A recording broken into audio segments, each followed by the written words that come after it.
Olá, sou o professor André Brock, iniciando aqui mais um vídeo sobre dúvidas, as dúvidas que vão sendo enviadas e eu vou gravando. Aqui uma situação de determinação de ponto de equilíbrio. Então, como determinar esse ponto de equilíbrio? O que é um ponto de equilíbrio?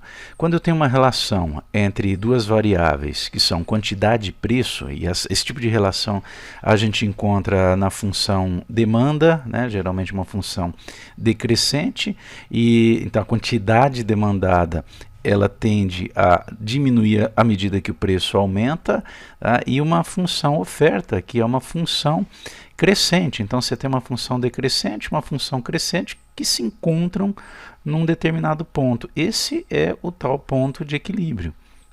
Ou seja, é achar um nível de preço que faz com que a quantidade demandada se iguale à quantidade ofertada.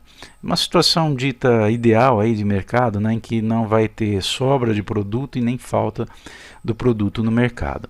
E aqui as duas funções que fornecem a relação entre preço e quantidade, elas são dadas aqui de uma forma talvez um pouco diferente do que a gente está acostumado quando você explicita uma variável em relação a outra, um y que depende do x. Aqui ocorre isso, eu posso, por exemplo, né, escrever x de forma explícita, quer dizer, isolando o x em relação ao preço, porque se você tentar fazer o preço, né, em função do x, você vai ter mais dificuldade pelo fato do preço estar como uma expressão de segundo grau. Que, aliás, né, se você for pensar que P em função de x pode não se configurar numa função exatamente, né? Eu relacionar, fornecer o preço em relação à variável x, corrigindo aí fica melhor, né?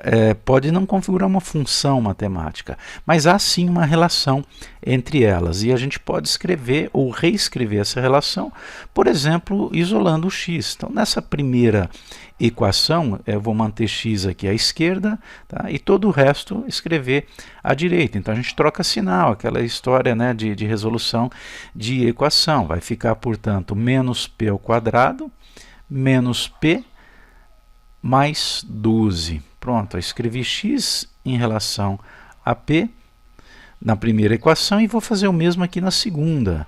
Tá? Aqui, se eu escrever x, estou trocando o sinal do x, né? O que vai acontecer? Os outros eu mantenho, fica 2p ao quadrado menos 2p menos 4. Tá, okay? É como se eu trocasse somente o x de lugar aqui, de lado.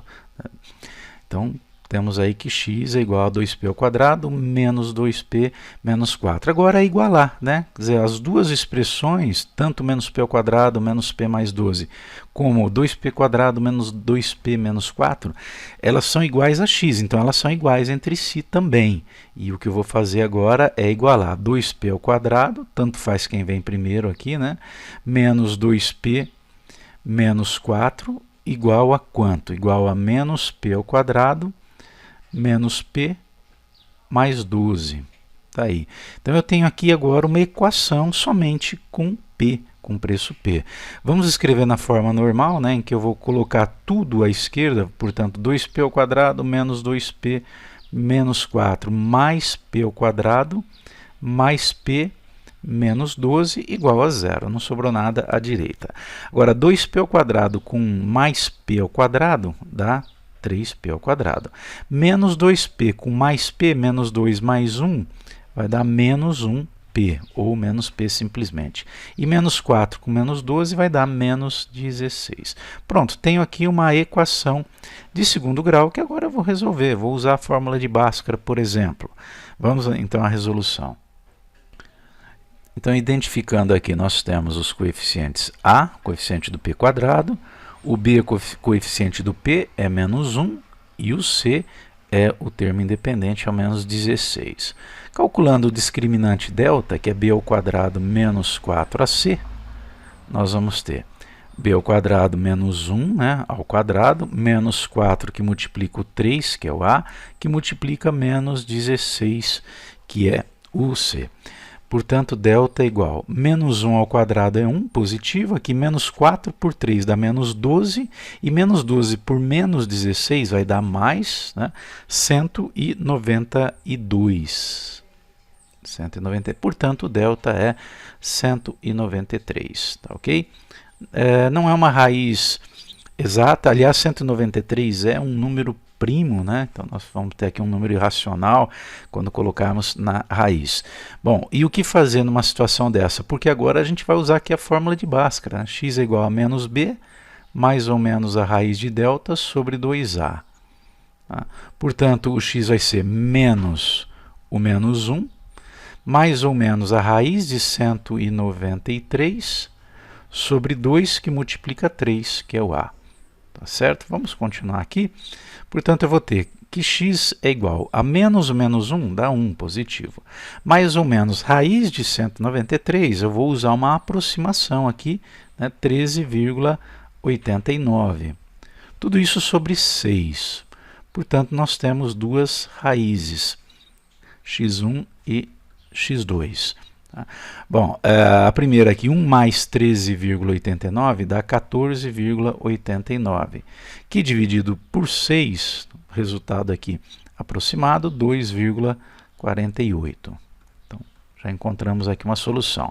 A outra é 1 menos 13,89 dá menos 12,89, que dividido por 6 dá aproximadamente 2,15 negativo. Okay?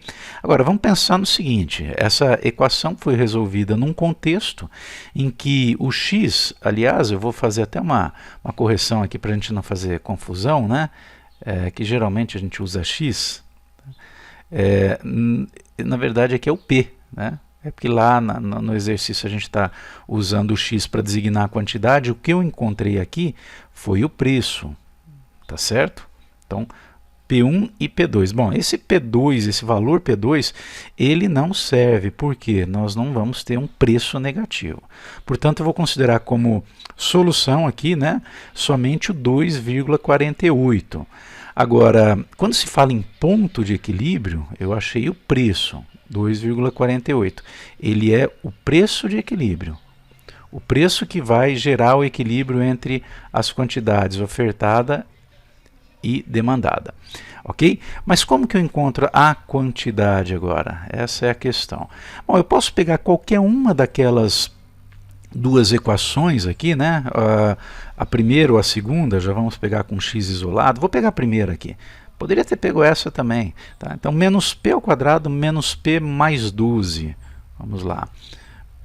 Vou usar que x é igual a menos p ao quadrado menos p mais 12. E vou substituir o valor do preço, o 2,48. Tá? Portanto, nós vamos ter que x é igual a menos 2,48, aqui não há necessidade de parênteses, ao quadrado, menos 2,48 mais 12. Tá? Bom, cuidado aqui com a questão do sinal, tá? Não é o menos 2,48 que está sendo elevado ao quadrado, é o 2,48, depois a gente considera o sinal. Então, 2,48 ao quadrado vai dar aproximadamente, eu estou usando duas casas aqui, né? 6,15, estou arredondando para duas casas, menos os 2,48 mais 12. Bom, fazendo as contas aqui, nós chegamos a menos 6,15 com menos 2,48 dá menos 8,63. Somado com 12, vamos passo a passo aqui, né?